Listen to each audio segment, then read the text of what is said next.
Assalamualaikum warahmatullahi wabarakatuh. Kwa majina naitwa Fatma Yusuf, ni mwenyekiti idara ya wanawake na maendeleo ya jamii katika Jumuiya ya Wanawake Kiislamu Tanzania JUAKITA mkoa wa Dodoma. Awali yote tunamshukuru Mwenyezi Mungu Subhanahu wa Ta'ala ambaye ametuwafikisha kutupa neema ya uzima na uhai.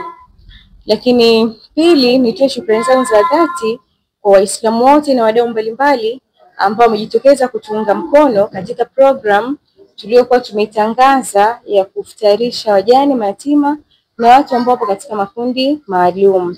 Tunamshukuru Mwenyezi Mungu, mwitikio umekuwa sio mbaya kwa sababu lengo letu lilikuwa ni kuzifikia kaya takriban 200, lakini Allah ametuwafikisha kufikia kaya 110 ambapo ni sawa sana 55%.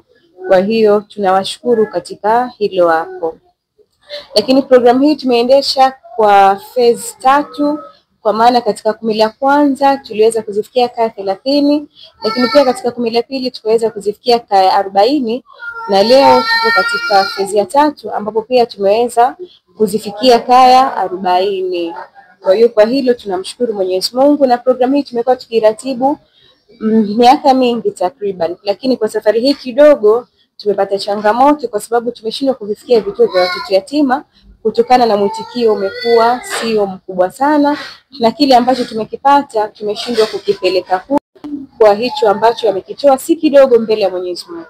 Kwa sababu tusipowashukuru wao basi hata Mwenyezi Mungu tunaweza tusiwe ni wenye kumshukuru. Kwa hivyo tunawashukuru na bado tunatoa wito kwa sababu uhitaji bado ni mkubwa na watu bado ni wengi sana kuwafikia. Kwa hivyo yote yule ambaye atakayeguswa anaweza akatunga mkono. Sisi tuko wazi, tunapatikanika hapa Masjid Gaddafi, ndipo ambapo ofisi zetu zipo. Kwa hayo machache narudia tena na washukuru wote. Wa assalamu alaykum warahmatullahi wabarakatuh.